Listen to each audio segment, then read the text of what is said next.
ilmu yang mempelajari perilaku manusia dalam memilih dan menciptakan kemakmuran. Inti masalah ekonomi adalah adanya ketidakseimbangan antara kebutuhan manusia yang tidak terbatas alat pemuas kebutuhan yang jumlahnya terbatas secara fundamental dan historis.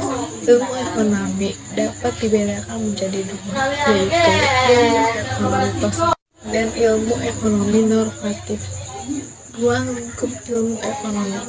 Ruang lingkup ekonomi memiliki ruang lingkup mikro dan makro sehingga mudah untuk dipelajari. Keduanya memberikan batasan asumsi yang jelas. Adapun metode ilmu ekonomi.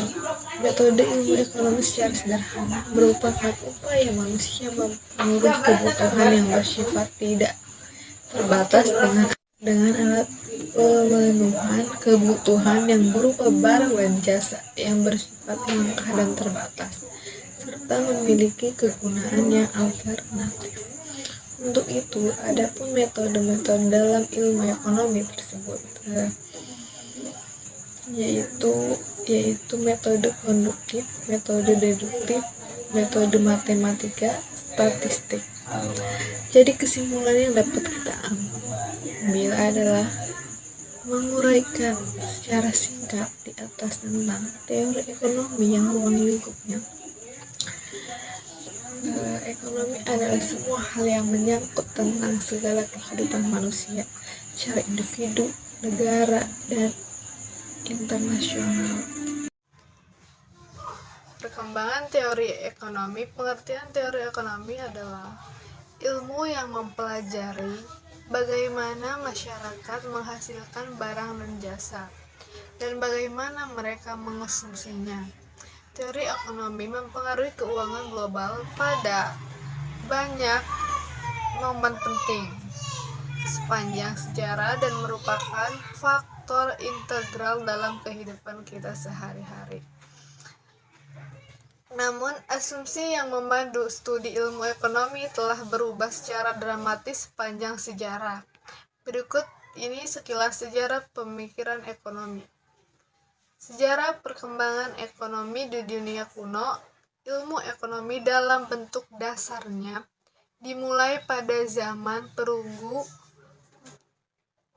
4000 sampai 2500 SM dengan konsumen tertulis di tempat wilayah di dunia Sumeria dan Babilonia pada tahun 3500 sampai 2500 SM. Peradaban lembah Sungai Indus 3300 sampai 10.030 SM. Di wilayah yang sekarang disebut Afghanistan, Pakistan, dan India, sepanjang sungai Yangtze di Tiongkok dan lembah Nil di Mesir, dimulai sekitar tahun 3500 SM. Perkembangan ekonomi di era digital Indonesia merupakan salah satu negara yang memiliki potensi besar untuk perkembangan ekonomi digital.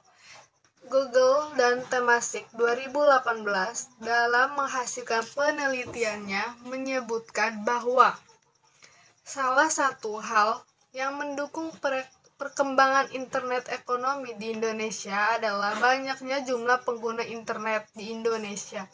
Beberapa faktor lain yang mendukung perkembangan ekonomi digital Indonesia antara lain sebagai berikut. McKinsey & Company 2018. Plan yang digunakan sampai saat ini ialah ada beberapa definisi ilmu ekonomi yang digunakan sekarang. Definisi yang paling luas digunakan orang menguraikan ilmu ekonomi sebagai studi alokasi sumber-sumber yang langka di antara berbagai alternatif tujuan penggunaan ekonomi adalah nilai-nilai yang mempelajari perilaku manusia dalam memilih, menciptakan kemakmuran, Inti masalah ekonomi adalah adanya ketidakseimbangan antara kebutuhan manusia yang tidak terbatas dengan alat muas kebutuhan yang jumlahnya terbatas. Permasalahan itu kemudian menyebabkan timbulnya kelangkaan. Elastisitas permintaan adalah suatu alat atau konsep yang digunakan untuk mengukur derajat kepekaan atau respon perubahan jumlah atau kualitas barang yang dibeli sebagai akibat perubahan faktor yang mempengaruhi. Dalam hal ini, pada dasarnya ada 3 variabel. Pertama yang mempengaruhi, maka dikenal 3 elastisitas permintaan, yaitu elastisitas harga, elastisitas silang, dan elastisitas pendapatan. Elastisitas harga permintaan adalah derajat kepekaan atau respon jumlah permintaan akibat perubahan barang prosentase perubahan dengan harga di pasar, sesuai dengan hukum permintaan di mana jika harga naik maka kuantitas barang turun dan sebaliknya. Adapun elastisitas silang, koefisien yang menunjukkan sampai di mana besarnya perubahan permintaan terhadap suatu barang apabila terjadi perubahan terhadap harga barang lain. Elastisitas pendapatan, koefisien yang menunjukkan sampai di mana besarnya perubahan permintaan terhadap suatu barang sebagai akibat daripada perubahan pendapatan. Kemudian pengertian elastisitas penawaran. Pengertian elastisitas penawaran ialah dibandingkan antara seberapa besar perubahan jumlah barang yang ditawarkan sebagai akibat dari perubahan harga. Baik. Kesimpulannya yaitu elastisitas harga permintaan mengukur seberapa banyak permintaan barang dan jasa atau yang disebut konsumen. Perubahan ketika harga berubah, elastisitas permintaan ditunjukkan dalam bentuk persentase perubahan atas kuantitas yang diminta sebagai akibat dari 1% perubahan harga. Elastisitas harga penawaran mengukur seberapa banyak penawaran barang dan jasa berubah ketika harganya berubah. Harga ditunjukkan dalam bentuk persentase perubahan atas kuantitas yang ditawarkan sebagai akibat dari 1% perubahan harga. Setiap perubahan harga akan mengubah kuantitas yang diminta. Akan tetapi, sampai di mana setiap perubahan harga akan menimbulkan perubahan tersebut, perbedaan di antara satu barang dengan barang lain, ada yang menimbulkan perubahan kuantitas yang besar, tetapi ada pula yang perubahan kuantitas sangat kecil. Permintaan dan penawaran merupakan ukuran yang menunjukkan sampai di mana kuantitas yang diminta atau ditawarkan akan mengalami perubahan sebagai akibat dari suatu perubahan harga.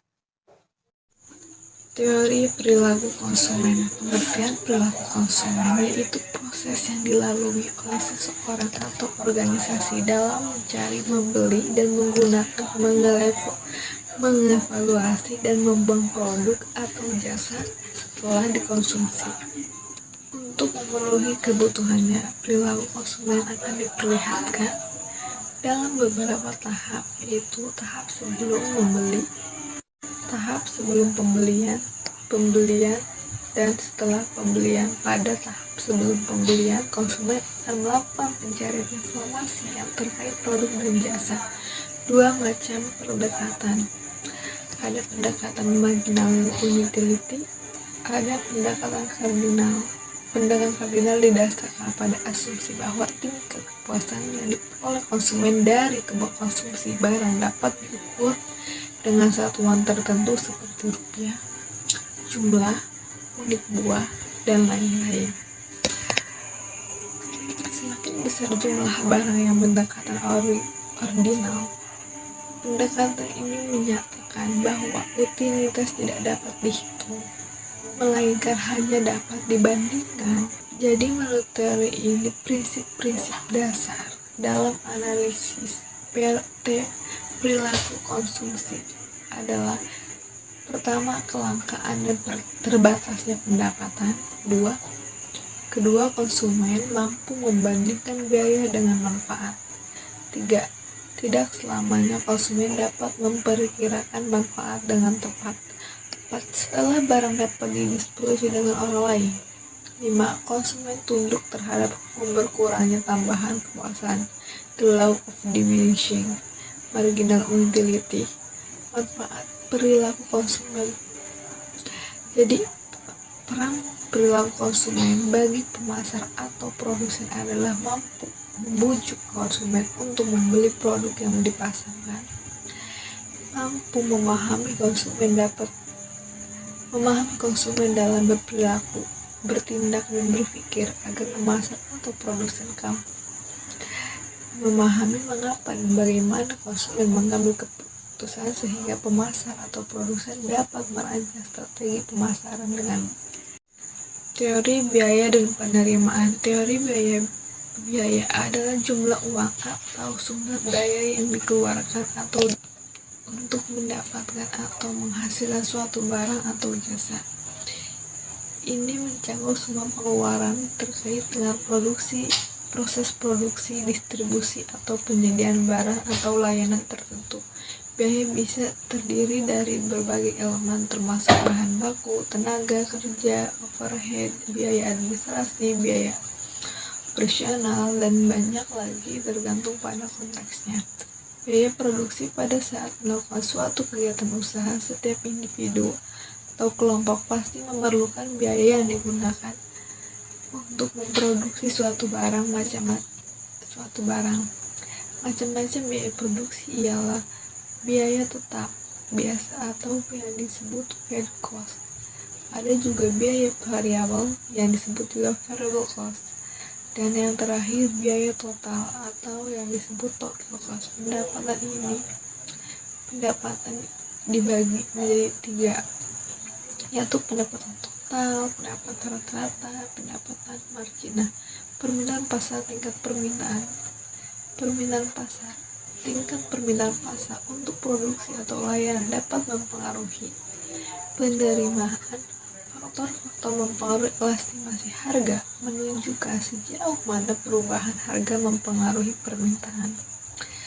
Jadi kesimpulan yang bisa kita ambil ialah penerapan teori biaya dan penerimaan membantu perusahaan dalam membuat keputusan berbasis data yang lebih baik, menghindari kerugian, dan memaksimalkan laba.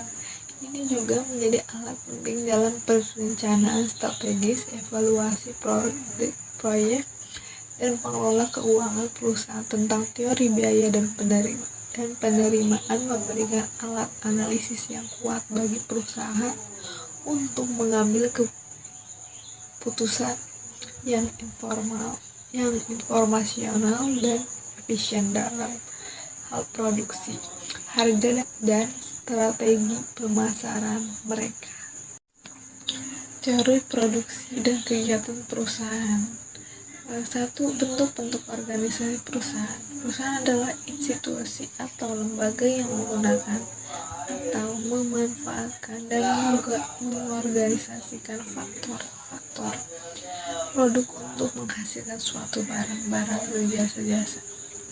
Kesimpulan yang kita bisa ambil dari itu adalah organisasi perusahaan dapat dibedakan menjadi 3 bentuk secara umum, yaitu perusahaan, perseorangan, perusahaan perkongsian atau biasa disebut firma, dan perseroan terbatas atau biasa yang disebut PT, di mana masing-masing memiliki kelebihan dan kelemahan yang mendasar.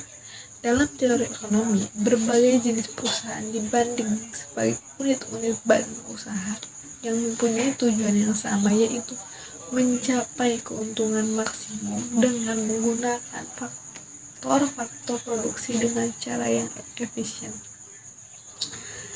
Dengan cara yang efisien mungkin sehingga usaha memaksimumkan keuntungan dapat dicapai dengan cara yang dari sudut ekonomi dipandang sebagai cara yang paling efisien.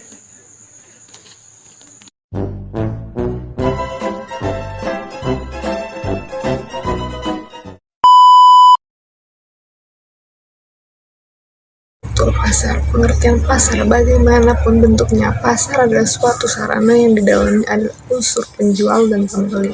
Bagaimana itu pasar tradisional, pasar modern, dan banyak lagi macam bentuknya. Di dalam pasar juga merupakan tempat bertemunya antara penjual dan pembeli, baik secara langsung ataupun tidak. Kebanyakan pasar yang ada merupakan pasar yang hubungannya antara pembeli dan penjualnya langsung, tapi banyak juga pasar yang antara penjual dan pembelinya berhubungan secara tidak langsung. Fungsi pasar: 1. Alokasi sumber daya, 2. Penentuan harga, 3. Kompetisi, 4. Distribusi pendapatan, dan 5. Informasi, 6. Fleksibilitas, 7. Stabilitas ekonomi. Contoh struktur pasar. Pasar persaingan tidak sempurna. 1. Pasar monopoli, perusahaan BUMN, PLN, Telkom Indonesia, perusahaan minyak bumi dan gas alam. 2.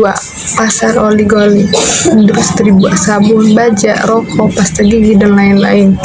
3. Pasar duopoli, penawaran minyak pelumas yang dikuasai oleh Pertamina dan Caltex. 4.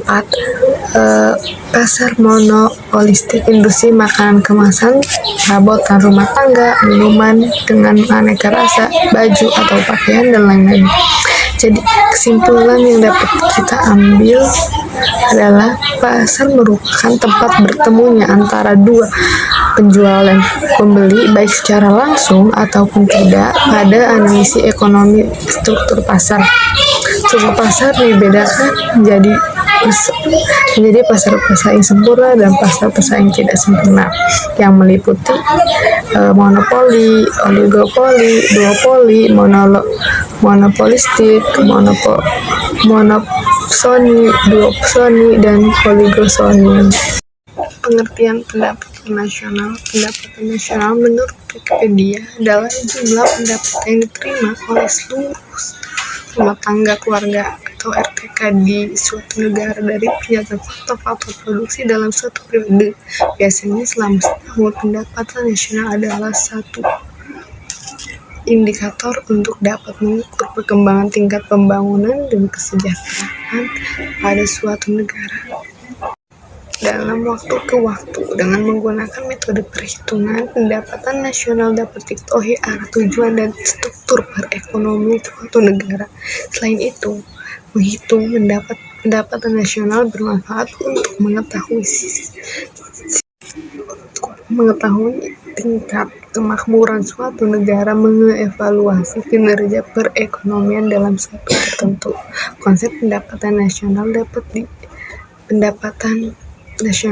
dibagi dalam beberapa kategori: produk domestik bruto dan produk nasional bruto, produk nasional neto, pendapatan nasional neto, pendapatan perorangan, pendapatan yang siap dibelanjakan. Kesimpulan yang dapat kita ambil adalah pendapatan nasional antara jumlah pendapatan yang diterima oleh seluruh rumah tangga keluarga di suatu negara dari penyerahan faktor-faktor produksi dalam suatu periode, biasanya selama setahun, yang dijadikan sebagai salah satu indikator untuk dapat mengukur perkembangan tingkat pembangunan dan kesejahteraan pada suatu negara dalam waktu ke waktu. Pengertian persaingan monopolitis. Pasar persaingan monopolitis pada dasarnya adalah pasar yang berada di antara dua jenis pasar yang ekstrim, yaitu persaingan sempurna dan monopoli. Oleh sebab itu, sifat-sifatnya mengandung unsur-unsur sifat pasar monopoli dan unsur-unsur sifat pasar persaingan sempurna. Persaingan monopolitis adalah suatu kondisi di pasar yang mengarah pada pemisahan ekonomi menjadi beberapa pemain yang memiliki oligopoli dalam sebuah industri, di mana oligopolisti mengendalikan produksi dan distribusi sebagai besar komoditi yang dihasilkan oleh tiap pemain. Bentuk-bentuk persaingan monopolitis. 1. Persaingan monopolitis yang mengendalikan rahasia produksi. 2. Persaingan monopolitis yang mengendalikan rahasia distribusi. Kesimpulan yang dapat kita ambil dari materi ini adalah pasar persaingan monopolitis adalah suatu pasar di mana terdapat banyak produsen yang menghasilkan barang yang berbeda corak atau biasa disebut differentiated products, di mana memiliki ciri-ciri yaitu terdapat banyak penjual, barangnya bersifat berbeda corak, dapat mempengaruhi harga keluar masuk relatif mudah, dan banyak melakukan persaingan bukan harga.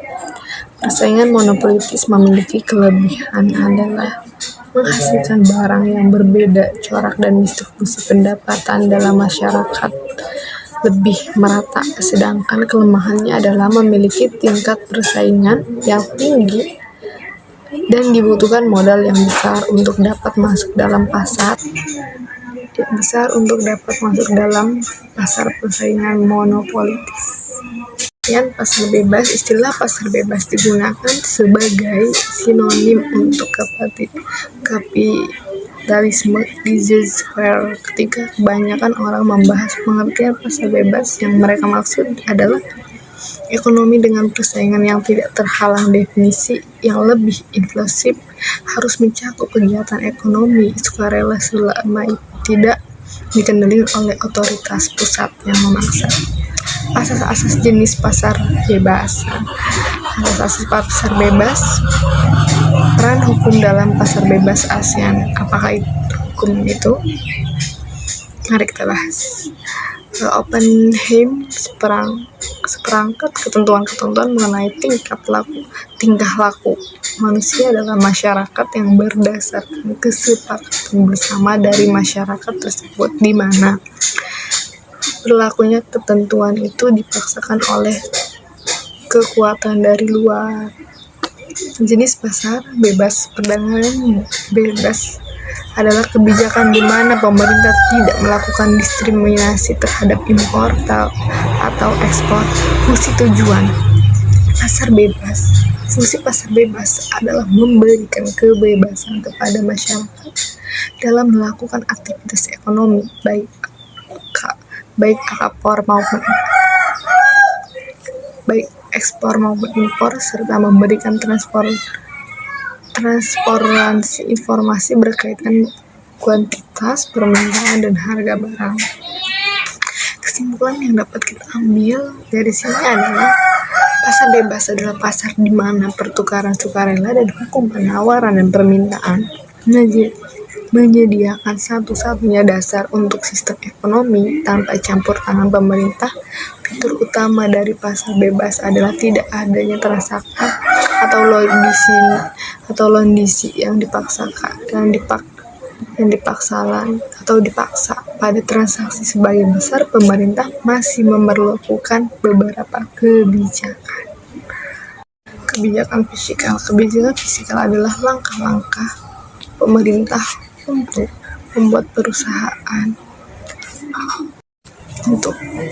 perubahan dan dalam sistem pajak atau dalam perbelanjaan dengan maksud untuk mengatasi masalah ekonomi yang dihadapi. Kebijakan fiskal adalah kebijakan ekonomi yang digunakan pemerintah untuk mengarahkan perekonomian ke kondisi yang lebih baik atau yang diinginkan dengan cara mengubah penerimaan dan pengeluaran pemerintah. Kebijakan fiskal merujuk pada kebijakan yang dibuat pemerintah untuk mengarahkan ekonomi suatu negara melalui pengeluaran dan pendapatan berupa pajak pemerintah. Berdasarkan dari beberapa teori dan pendapat yang dijelaskan di atas, Di atas dapat disimpulkan bahwa kebijakan fiskal adalah suatu kebijakan ekonomi yang dilakukan oleh pemerintah dalam pengelolaan keuangan negara untuk mengarahkan kondisi perekonomian menjadi lebih baik yang terbatas pada sumber-sumber pemerintah dan alokasi pengeluaran negara yang tercantum dalam APBN. Tujuan kebijakan fiskal adalah untuk mengatur tingkat pertumbuhan ekonomi, menciptakan lapangan kerja, menjaga stabilitas fiskal negara, mengurangi tingkat pengangguran serta pemborosan sumber daya, mewujudkan keadilan sosial, mendorong laju investasi, membuka kesempatan kerja luas, serta menjaga stabilitas atau kestabilan negara barang serta jasa sehingga terhindar dari inflasi. Mengelola kebijakan fiskal, pemerintah dapat mengelola tingkat pengeluaran dan pendapatan negara untuk mencapai tujuan ekonomi. Misi perekonomian terbuka. Dalam perekonomian terbuka, negara tidak hanya terlibat dalam kegiatan ekonomi dia dalam batas nasional dan sendiri, tetapi juga terlibat dalam hubungan perdagangan dan investasi dengan negara-negara lain. Dunia perekonomian terbuka memberikan peluang bagi pertumbuhan ekonomi dan akses sumber daya internasional, tetapi juga mengingatkan kerentanan terhadap perubahan di pasar global. Adapun fungsi-fungsi perekonomian terbuka, fungsi utama yaitu perekonomian terbuka adalah memfasilitasi perdagangan internasional dengan terlibat dalam ekspor dan impor barang dan jasa. Negara dapat memanfaatkan keunggulan komparatifnya untuk meningkatkan produk dan pertumbuhan ekonomi. Perekonomian terbuka memungkinkan aliran modal internasional, investasi langsung, portofolio investasi, dan sumber daya keuangan dapat bergerak secara bebas antara negara-negara, memberikan kesempatan untuk diversifikasi portfolio dan akses terhadap modal yang lebih besar. Kesimpulan yang dapat kita ambil dari ini adalah konsep perekonomian terbuka menjadi fenomena penting dalam dunia globalisasi. Dalam dunia globalisasi saat ini, perekonomian terbuka membuka pintu bagi interaksi ekonomi antara negara, melihat perdagangan internasional, aliran modal, dan perubahan nilai tukar mata uang. Melalui integrasi ini, negara-negara dapat memperoleh manfaat dalam bentuk pertumbuhan ekonomi, transfer teknologi, dan kerjasama lintas batas.